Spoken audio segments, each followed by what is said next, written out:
La obstinación de los romanos por suministrar a sus ciudades agua en abundancia y de máxima calidad obligó a sus ingenieros a diseñar y calcular acueductos de una envergadura tan asombrosa como admirable. A medida que el imperio crecía y con él sus ciudades, estas obras alcanzaron unas magnitudes asombrosas, capaces de sobrecoger a los mejores ingenieros modernos.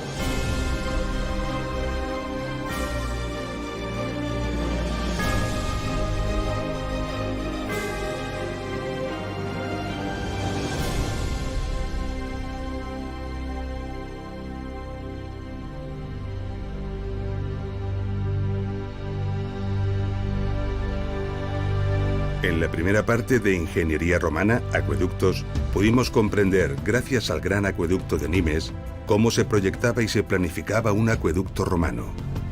La solución para asegurar el suministro de agua a una gran ciudad como fue la antigua Nemausus.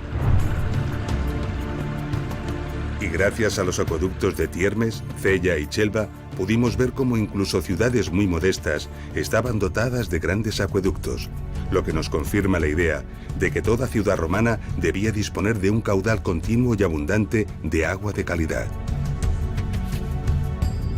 Los misterios que encierran los acueductos de muchas ciudades son hoy en día numerosos. Desentrañar algunos de ellos supone un verdadero desafío para arqueólogos e ingenieros modernos, algunos de tal alcance que no permiten ni siquiera poner de acuerdo a los actuales investigadores.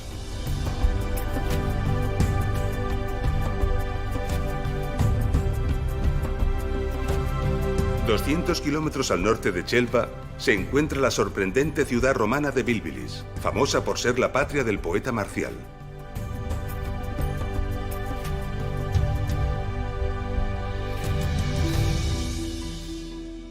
Bilbilis fue una ciudad de tamaño medio en la vía romana de Caesar Augusta a Complutum.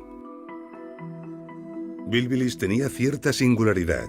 Situada en una empinada ladera, se apartaba del concepto habitual de una ciudad romana. ¿Quién sabe las razones que hicieron de esta ubicación la escogida para fundar Bilbilis?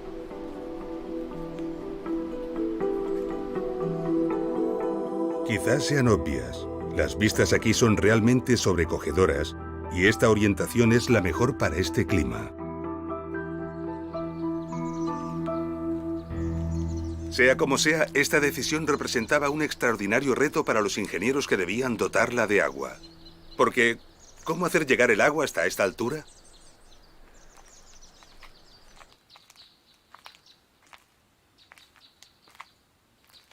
A Bilbilis se la conoce por sus numerosas cisternas. Cerca de una veintena de cisternas como esta se desperdigan por toda la ciudad, todas ellas a diferentes alturas. Hay varias teorías que explican la presencia de tantas cisternas. Algunos arqueólogos han apuntado la hipótesis de que estas cisternas se utilizaron para almacenar el agua de lluvia. Pero ¿cómo creer que los romanos bebían de la lluvia después de los esfuerzos que hemos visto para transportar las aguas en Nimes, Tiermes o Cella? Además, en este territorio llueve muy poco. Su pluviometría es prácticamente de desierto y las cisternas están en los puntos altos de las crestas. Las cisternas nunca se llenarían con la lluvia.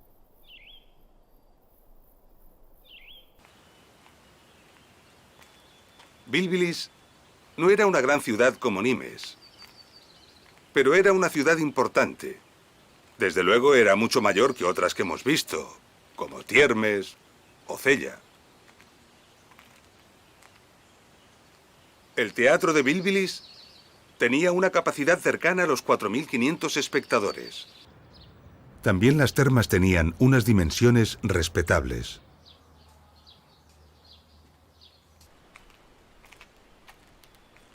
Pero si no fue para almacenar agua, ¿por qué tantas cisternas? Observemos una de ellas detenidamente. Aquí tenemos una cisterna construida con hormigón romano e impermeabilizada con el mortero empleado habitualmente. Podemos ver aquí el lugar por donde entraba el agua. Pero en estas cisternas no se ve salida allí abajo, en la base. Sin embargo, sí que puede verse aquí el orificio de salida, ligeramente por debajo del nivel de entrada. Esto significa que esta cisterna no puede vaciarse por gravedad y se dispone de muy poca cantidad de agua entre la diferencia de niveles. Cualquier depósito que pretenda almacenar tiene una salida en la parte inferior. Entonces, esto no es un depósito. Pero si no es un depósito, ¿cuál es la misión de tantas cisternas?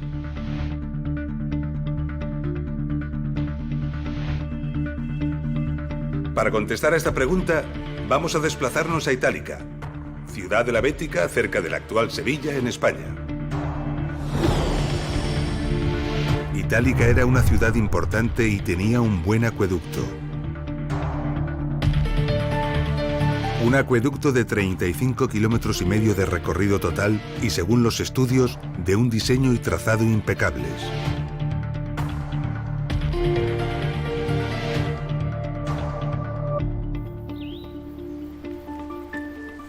Cerca de la ciudad se encontró este impresionante grupo de cisternas.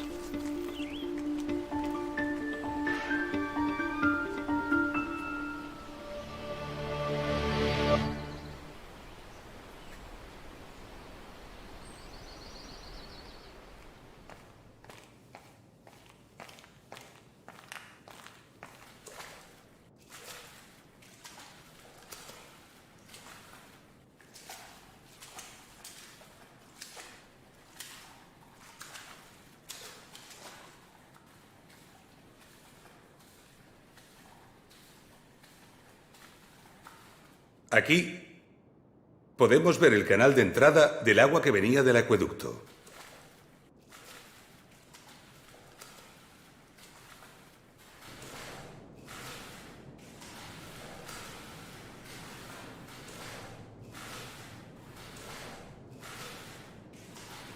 Y vemos que, al igual que ocurría en las cisternas de Bilbilis, la salida de agua para el abastecimiento está en la parte superior. Así que esto tampoco parece un depósito de almacenamiento.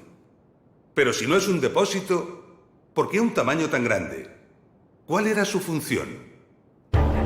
Recordemos los pequeños areneros de los pozos de registro de Tiermes. Allí, gracias al rebaje en el fondo de los pozos, se recogía la arena y otras partículas en suspensión que el agua transportaba. Las cisternas de Bilbilis, y en general las de todas las ciudades romanas, tienen precisamente esta función, pero a una escala mucho mayor. Veámoslo en la de Itálica. El agua entraba por la parte superior y circulaba por la cisterna. Gracias al gran tamaño de la cisterna, el agua disminuía su velocidad hasta ser casi nula. Esto permitía que todas las partículas en suspensión se precipitasen al fondo por acción de la gravedad. Es decir, sedimentaban, quedando el agua limpia de sólidos en suspensión. A este proceso se le llama decantación. Así que, en realidad, estas cisternas son decantadores. No sirven para almacenar el agua, sino para depurarla. El agua más limpia es la superficial, y por esta razón, la salida del agua se encuentra en la parte superior, apenas ligeramente por debajo del nivel de entrada.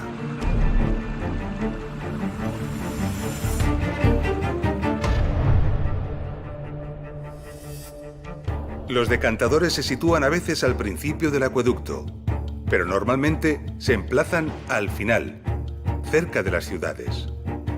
Su tamaño se determina en función de la calidad del agua que llega a través del acueducto, es decir, de la cantidad de arena y partículas en suspensión que el agua arrastra, y también proporcionalmente al caudal de agua que debe procesar. Pero en Bilbilis no hay un solo gran depósito de distribución, como suele ser lo habitual. Hay prácticamente 20. ¿Por qué? Esta es la cisterna más elevada encontrada en Bilbilis. Como ya sabemos, toda la ciudad debe encontrarse por debajo de su cota para que el agua sea distribuida por efecto de la gravedad. Pero Bilbilis es una ciudad que tiene un importante gradiente de altura. Es decir, hay una gran diferencia de altura entre esta cisterna y las casas de la ciudad que están en la parte más baja. El peso del agua, la presión aquí abajo, es enorme. Sería suficiente para reventar las tuberías, sobre todo las de plomo. Esto lo sabían perfectamente los técnicos romanos. Así que para evitarlo, ingeniaron una red de cisternas más o menos equidistantes en altura, de forma que nunca se produjera una presión superior a lo que equivale a una atmósfera, unos 10 metros de altura. De esta forma, el agua, al llegar a la primera cisterna, era decantada y quedaba a presión atmosférica. Después, por gravedad, el agua se conducía hasta la siguiente cisterna, donde se volvía a decantar y a quedar nuevamente sin presión. Y así sucesivamente, una cisterna detrás de otra. Un ingenioso sistema de decantación y fragmentación de presiones al que se le debió de unir un complejo sistema de distribución del agua a todos los rincones de la ciudad. Esta hipótesis se corresponde con la idea de mantener un caudal de agua de calidad, continuo y permanente, la exigencia romana para el abastecimiento a sus ciudades.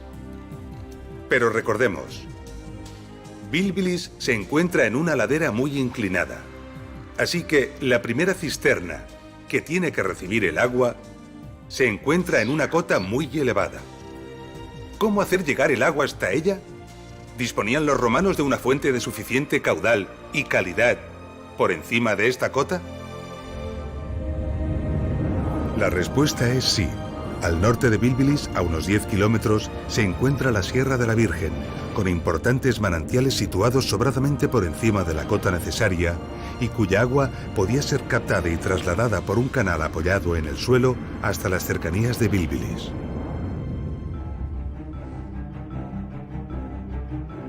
Sin embargo, una vaguada se interpone entre los dos puntos.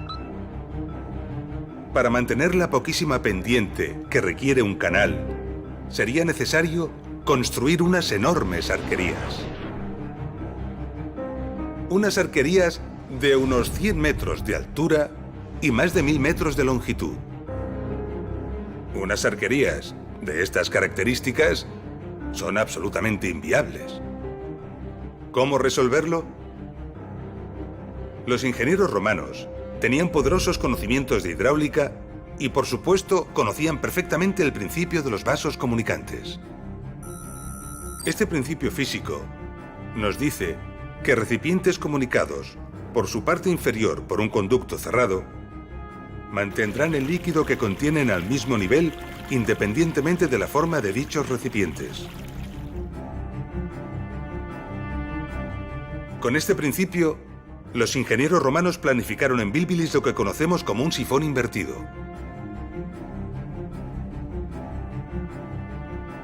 Un sifón invertido consiste en una estructura en forma de U, en la que por el principio de los vasos comunicantes, el agua que entra en un extremo alcanza el mismo nivel en el otro extremo. Recientemente, siguiendo esta hipótesis, hemos encontrado estos restos al otro lado de la vaguada.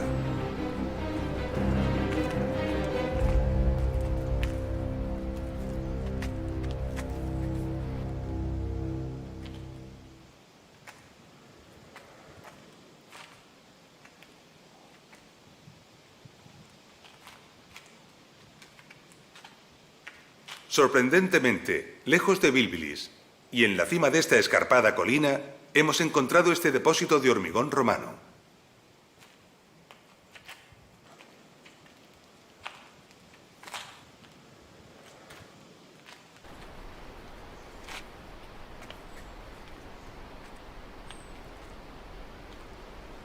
Bilbilis está en aquella colina y el depósito más alto de la ciudad está justamente en esa cresta que podemos ver desde aquí. Y está 7 metros más bajo que este depósito que acabamos de ver. Por lo tanto, entre ambos se desarrollaba un sifón que salvaba toda esta vaguada.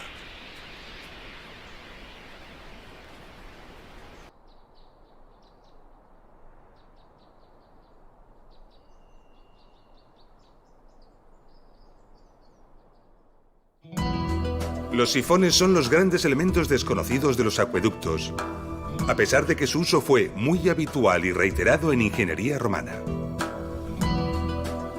Para comprobarlo, iniciaremos un viaje a lo largo y ancho del imperio. Comenzaremos por el noreste, la actual Turquía. Año 330 a.C. Alejandro Magno controla su vasto imperio dividiendo y encomendando el control a sus generales más próximos.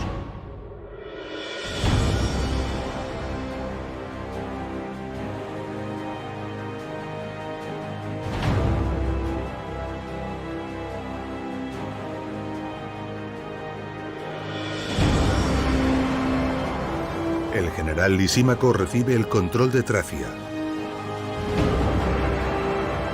Lisímaco manda custodiar sus tesoros en la ciudadela de Pérgamo.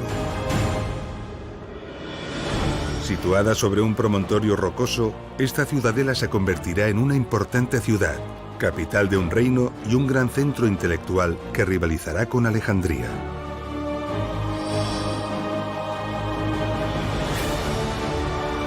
Pérgamo tendrá su propia escuela de pensamiento y su biblioteca llegará a albergar más de 200.000 rollos de papiro.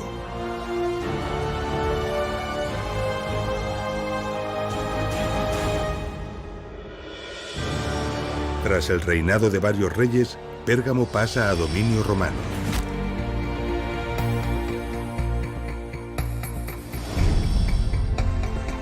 Pérgamo tuvo entre 7 y 8 acueductos de diversas épocas. De ellos, el llamado acueducto de Madradag fue sin duda el más famoso. Este acueducto captaba el agua de varias fuentes de los flancos del Madradag, montañas situadas a más de 30 kilómetros de Pérgamo. La primera fuente se encontraba a 1.230 metros de altura. Una tubería trasladaba el agua a una segunda fuente situada en la cota 1158. El caudal de ambas fuentes se juntaba, aumentando considerablemente. Por ello, a partir de este punto, los constructores del acueducto decidieron emplear dos tuberías paralelas. Estas transcurrían durante 12 kilómetros hasta una tercera fuente en la cota 650. El nuevo incremento de caudal obligó a añadir una tercera tubería. Las tres transcurrían juntas en paralelo durante 25 kilómetros hasta llegar a un depósito decantador instalado en la cota 368 en el monte Agios Georgios. En total, un recorrido de 40 kilómetros de tubería enterrada salvando una diferencia de altura de 862 metros.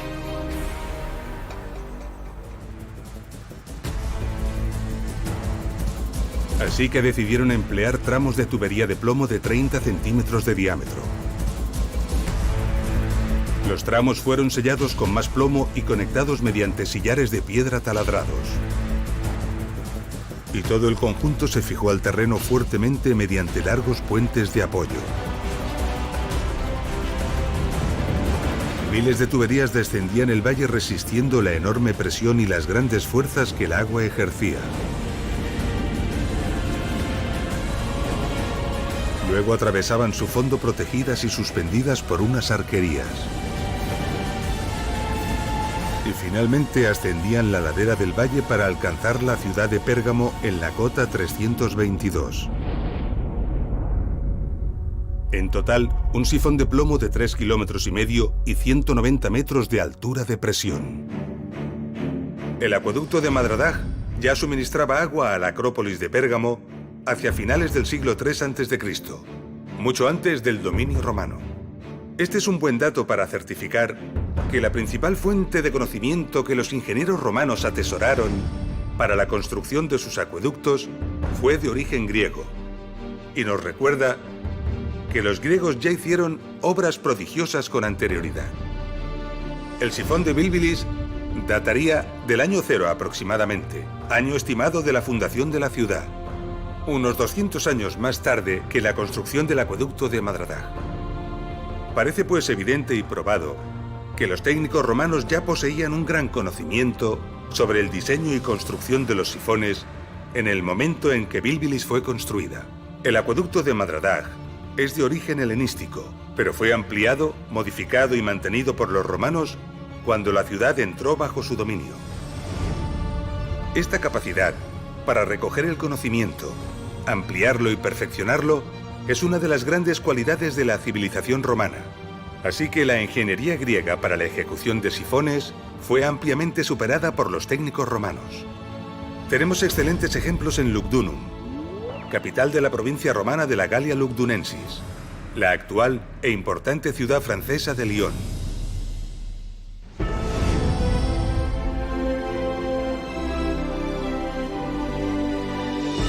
Lugdunum fue durante 3 siglos la ciudad más importante del Imperio Noroccidental. El enorme caudal de agua que demandaba Lugdunum obligó a la construcción de 4 grandes acueductos. Todos ellos estaban dotados de imponentes sifones. De estos acueductos, el más impresionante fue el acueducto del Gier, conocido por el nombre del valle del que tomaba las aguas.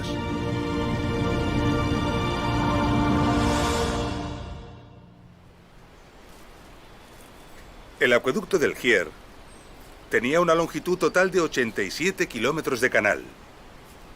Un canal que unía las fuentes escogidas con los depósitos decantadores que se conservan en lo alto de la colina de Lyon.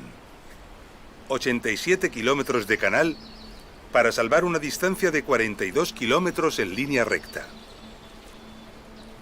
Fue necesario construir 11 túneles y unos 40 grupos de arquerías. Uno de ellos es este: las arquerías de llegada al sifón de Bonan, el mayor de los 4 sifones que el acueducto del Gier tenía. Este grupo de arquerías tiene 250 arcos que se extienden a lo largo de 1.650 metros. Y aunque parezca sorprendente, no es el más largo. Más adelante, cerca de la ciudad, había otro de 300 arcos y 1.900 metros de longitud. Estas arquerías no fueron construidas para cruzar obstáculos ni valles. Su sentido es otro distinto.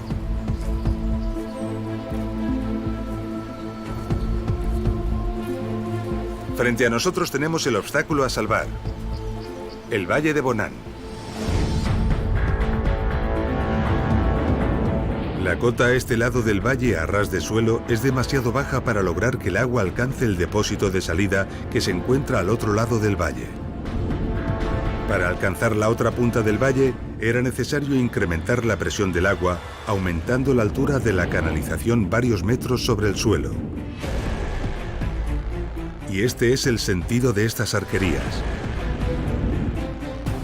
mantener elevado el depósito de entrada al sifón.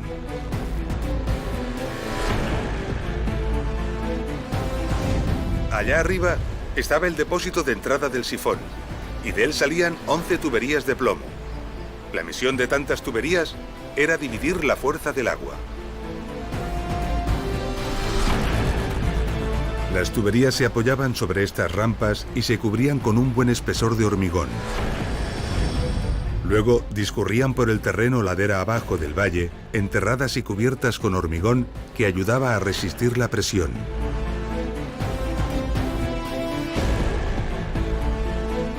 Tras 1.200 metros, las tuberías lograban descender de la cota 313 a la 191, donde se encontraban con el Venter.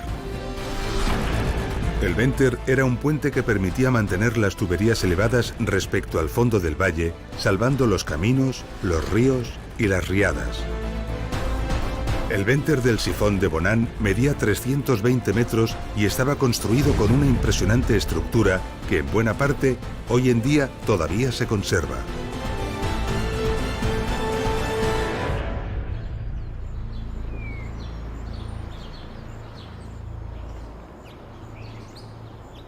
Estas arquerías tienen un revestimiento de los paramentos muy peculiar, de gran belleza, llamado opus reticulatum. En él se alternan los colores de las pequeñas piedras, en forma de rombo, talladas una a una. Los enormes volúmenes de fábricas estaban construidos en hormigón, alternando con ladrillo, y revestidos concretamente de esa retícula. Una prueba contundente de que buscaban, además de la eficacia y lo funcional, la belleza. Esta búsqueda de funcionalidad y belleza hizo planificar estas arquerías con arcos transversales en las pilas para el aligeramiento. Sin embargo, los arcos más altos fueron cegados. ¿Por qué? Cuando el sifón se ponía en carga, el golpe del agua sobre las tuberías del Venter era enorme, transmitiendo violentos esfuerzos a los arcos. El puente sufría así enormes tensiones y acusados movimientos. Tal vez, la primera vez que esto ocurrió, estas arquerías vibraron y se agitaron tan violenta y amenazadoramente que los ingenieros decidieron reforzarlas macizando los arcos laterales de las pilas. Se debió de sacrificar así esbeltez por seguridad.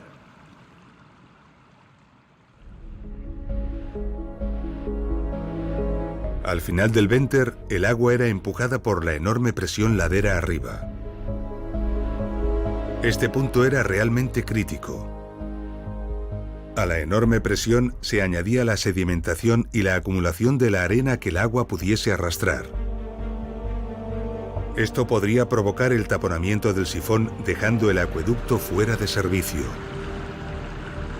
Así que era necesario que el agua llegara limpia al sifón, libre de arena y de partículas en suspensión. Lugdunum tenía grandes decantadores en la llegada a la ciudad, pero estaban situados después de los sifones. Y no había ningún gran decantador al inicio del acueducto. Entonces, ¿cómo lograban que el agua que llegaba a los sifones estuviera suficientemente limpia?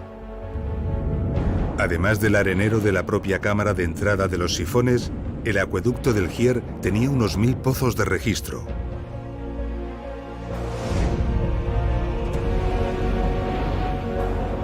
Alternativamente, estos pozos de registro disponían de un pequeño arenero en su fondo.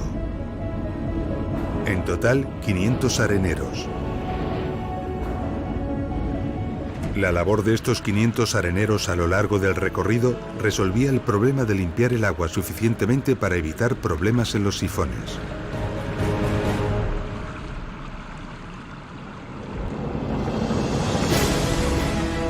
Tras superar el Venter y empujada por la presión, el agua ascendía la ladera del valle recorriendo otros 1100 metros y alcanzando el depósito de salida en la cota 305.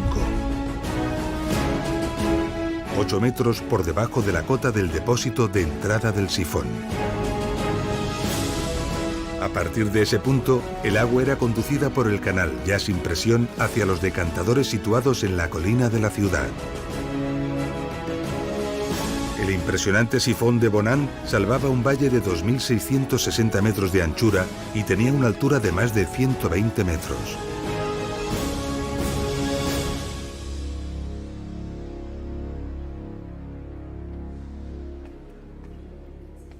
El plomo fue saqueado del acueducto del Gier, seguramente en las primeras épocas tras la caída de la ciudad, hasta no dejar prácticamente ni rastro. Lo mismo ocurrió con el metal en el acueducto de Pérgamo. Los metales eran muy preciados y codiciados en todas las épocas, y el saqueo fue generalizado. Esta es una explicación de por qué no ha quedado ni rastro de cualquier tubería que hubiera existido en el sifón de Bilbilis. Según algunos cálculos realizados, la cantidad de plomo necesaria para la construcción de los sifones del acueducto del Gier ascendía a la increíble cantidad de 10.000 toneladas. Y recordemos que el acueducto del Gier era solo uno de los 4 acueductos que suministraban a la ciudad de Lugdunum. Por suerte, algunas tuberías sí que han logrado conservarse en otras partes del imperio. Aquí, en el Museo del Arles Antiguo, también en Francia, se conservan estos estupendos ejemplares. Observando estas detenidamente, podemos ver muy claro cómo fue la técnica de fabricación. Los romanos fabricaban las tuberías partiendo de una plancha de plomo que curvaban alrededor de un núcleo de madera hasta formar un tubo. Después, el núcleo se retiraba y los bordes se soldaban con un cordón de plomo, quedando una sección oval y dejando a la vista una costura longitudinal. La unión entre tuberías se hacía con un grueso enchufe que también se soldaba.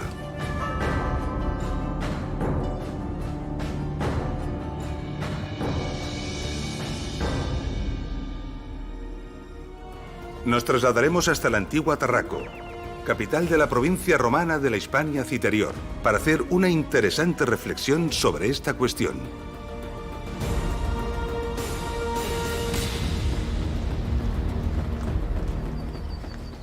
Se desconoce el recorrido general del acueducto de Tarraco. Se sospecha que las fuentes estaban situadas no muy lejos del municipio de Alió, a unos 20 kilómetros de la ciudad.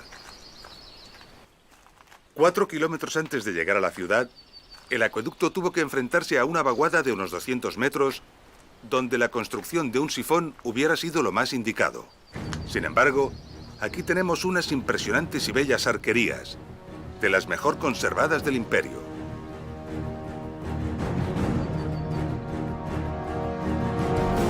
Con 217 metros de largo y una altura que llega a los 27 metros, es una obra costosa y compleja que podría haber sido evitada construyendo con menos esfuerzo un modesto sifón.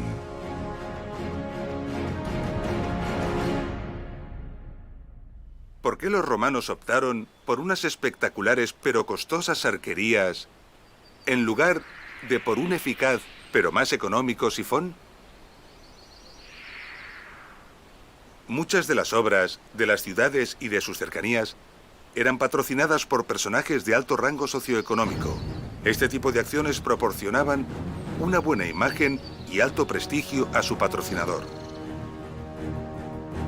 El espectáculo que ofrecen unas bellas arquerías no tiene nada que ver con la imagen discreta que ofrece un sifón, que aunque es una obra de ingeniería admirable, no se presta a la publicidad. Este lugar estaba cerca de la ciudad y seguramente al lado de una importante calzada que comunicaba con Tarraco. Así que muy probablemente se decidió la construcción de estas imponentes arquerías para lograr un efecto publicitario y de espectáculo.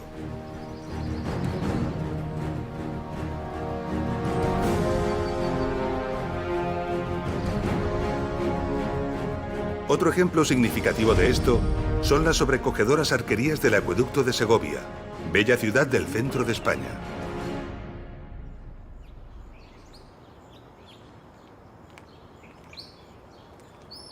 Se desconoce prácticamente todo del acueducto de Segovia, incluso la fecha en la que fue construido. Sí que se sabe que suministraba agua a una ciudad muy humilde, y por el tamaño del cajero que transportaba el agua, sabemos que su caudal era realmente modesto.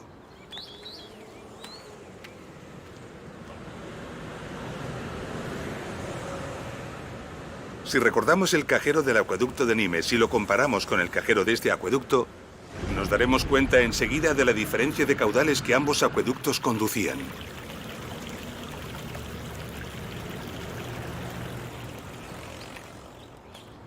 En cualquier caso, muy cerca de la ciudad, fue necesario salvar una importante depresión del terreno. Para trasladar un caudal de agua tan pequeño, la construcción de una tubería a presión, es decir, un sifón, hubiera sido lo más eficaz y sencillo. Sin embargo, se decidió la construcción de esta maravilla.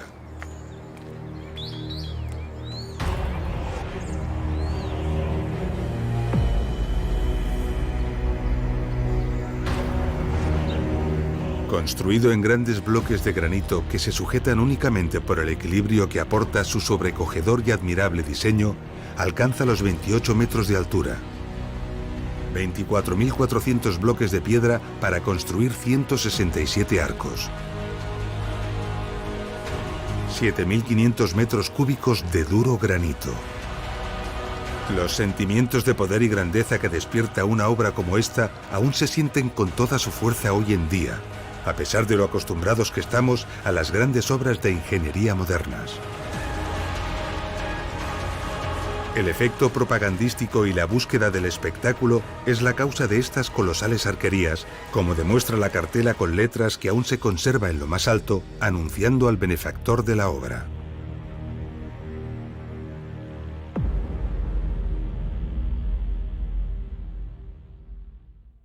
El aprovechamiento de la fuerza de la gravedad para conducir el agua es la clave de todo acueducto romano. El agua discurre por los canales y atraviesa los sifones empujada por su propio peso. Por eso, las ciudades deben construirse por debajo de la cota de llegada del acueducto. Esto también ocurre en la ciudad romana de Uxama, ciudad de la Celtiberia hispana. Pero en Uxama encontramos algo particular y excepcional que merece una visita.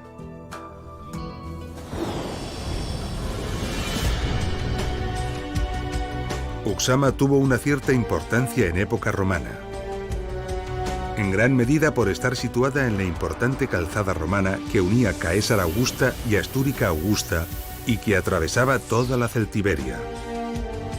Se la dotó de agua de excelente calidad desde las fuentes que constituyen el nacimiento del río Ucero. Se construyó una canalización de 46 kilómetros que llegaba a la ciudad a una cota tan solo 12,20 metros más baja que la cota de las fuentes.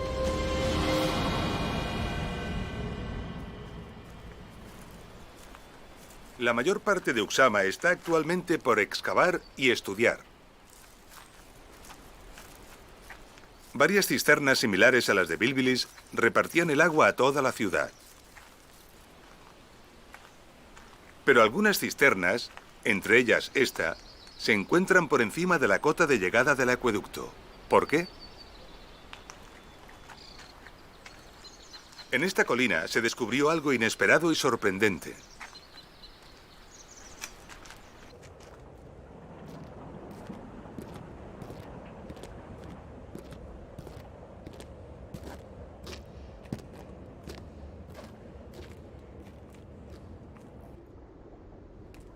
En la cumbre de esta colina se encontró esta gran cisterna subterránea que en realidad es un decantador. Y lo extraordinario de este decantador es que está 40 metros por encima de la cota de llegada del acueducto.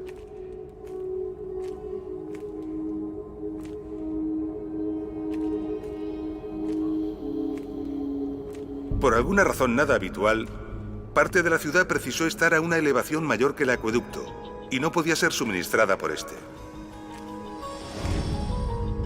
La solución a este problema fue construir un decantador en lo alto de la colina y distribuir el agua desde allí a los sitios donde el agua del acueducto no podía llegar por gravedad. Pero, ¿cómo llegaba el agua hasta esta cisterna? La hipótesis más plausible es que salió del propio acueducto y que se usó un sistema de elevación basado en una noria conocida hoy como de rosario. Una noria de rosario consiste en una gran rueda que arrastra una cadena dotada de pequeñas bolas o elementos similares que impulsan el agua dentro de una tubería. De esta manera se podría haber elevado parte del caudal del acueducto al decantador de la colina. La rueda bien podría haber sido traccionada por fuerza animal, por la del viento o quizás por combinación de ambas según las circunstancias.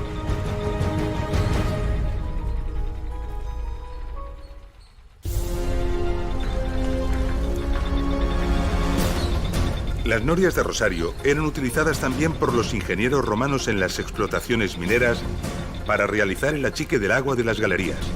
Muchas de las explotaciones mineras requirieron la construcción de importantes acueductos, no solo para evacuar el agua desde las minas hacia el exterior, sino para llevar el agua desde el exterior hacia ellas. Las explotaciones auríferas requirieron ingentes cantidades de agua para la remoción de tierras y el lavado minucioso del material para la extracción del oro. Esto puede sorprender porque la imagen habitual que tenemos de los acueductos es la del abastecimiento de agua a las ciudades. Pero los acueductos tenían otras muchas aplicaciones. La minería y la agricultura eran algunas de ellas. En el acueducto de Arles, importante ciudad de la Galia narbonense, encontramos un bonito y original ejemplo. Arles era alimentada principalmente por dos acueductos procedentes de la próxima cordillera de los Alpilles. Ambos, de longitudes modestas, entre los 20 y 30 kilómetros, convergían aquí, a unos 10 kilómetros de Arles.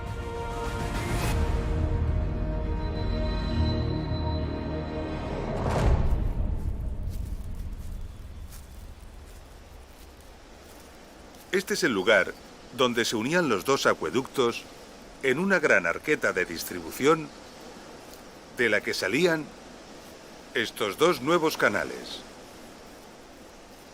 El objetivo de esta arqueta era el control independiente de los caudales de ambas canalizaciones.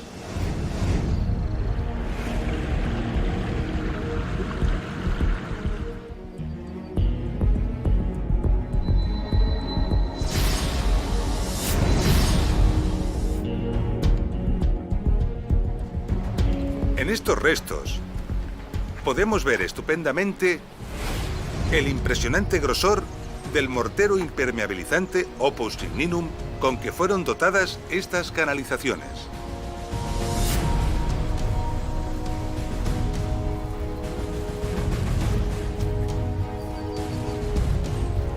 En esta pieza caída se puede ver perfectamente el mortero de Opus Signinum en el fondo y el bocel bien pulido.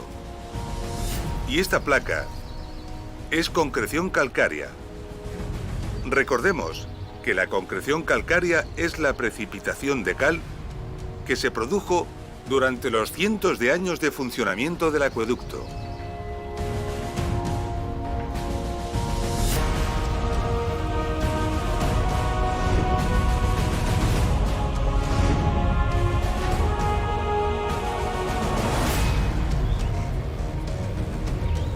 En este punto, podemos ver cómo una de las canalizaciones giraba hacia el oeste para suministrar de agua a la ciudad de Arles y la otra continuaba recta hacia una empinada ladera.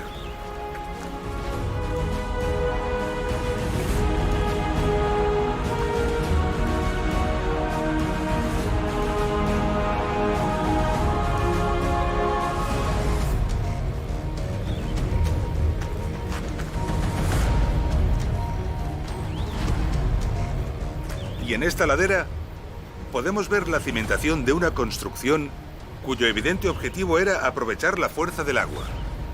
Por los restos encontrados en las excavaciones, podemos reconstruir estas instalaciones. Un impresionante complejo de molienda harinera compuesto de 16 ruedas de casi 3 metros de diámetro. Las ruedas eran movidas por la fuerza del agua al bajar por la pendiente. El movimiento se transmitía mediante diversos engranajes a los rodillos de piedra que trituraban el grano. Se ha calculado que este molino podía moler 3 toneladas de cereal por hora, suficiente para abastecer la demanda de 80.000 personas.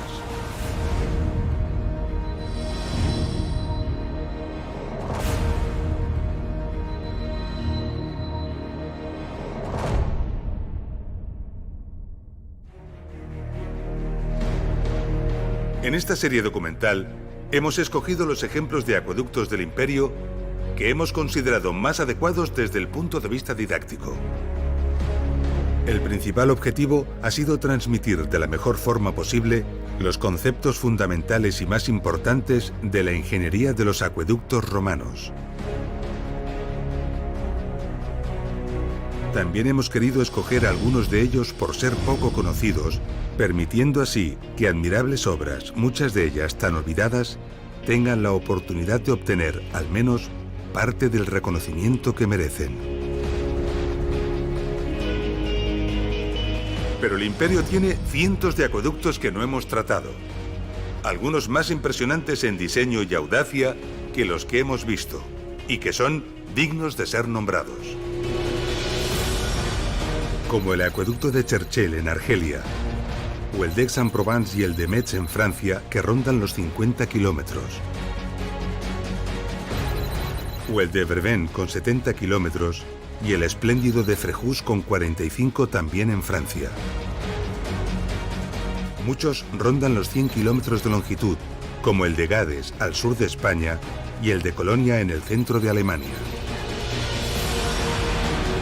El maravilloso acueducto de Aspendos en la actual Turquía, que resolvía la enorme carga de presión a la que se enfrentaba en su tramo final gracias a 2 torres intermedias y 3 sifones contiguos. Todo ello sobre un gran venter continuo realizado sobre grandes arquerías. El gran acueducto de Cartago se alimentaba de varias fuentes, la más lejana a más de 130 kilómetros. Precisó de 16 kilómetros de arquerías para que el canal mantuviera la cota adecuada que requería la ciudad. Sus colosales decantadores eran más grandes que un campo de fútbol y decantaban simultáneamente unos 60 millones de litros de agua.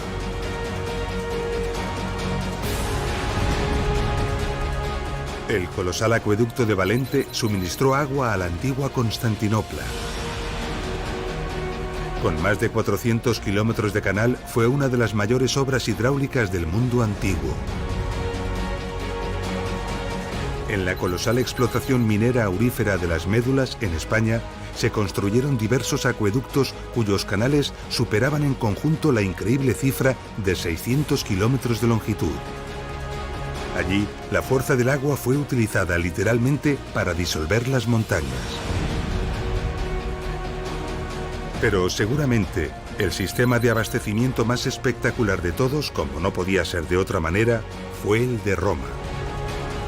Roma era suministrada al menos por 11 grandes acueductos, algunos de ellos con recorridos cercanos a los 100 kilómetros. Los 11 acueductos de Roma suministraban cerca de 1.000 millones de litros de agua por día a la ciudad. Los acueductos de Roma son un espectáculo en todos los sentidos. Sorprendentes e ingeniosas soluciones técnicas. Multitud de túneles y galerías. Infinitas y elegantes combinaciones de fábricas en sillares y ladrillos. Canalizaciones dobles e incluso triples superpuestas. Y valles atravesados por kilómetros y kilómetros de arquerías.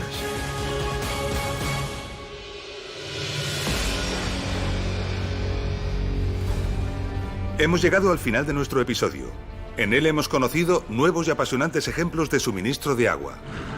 Hemos comprendido los sistemas de decantación del agua y la técnica del uso de los sifones como alternativa a las arquerías.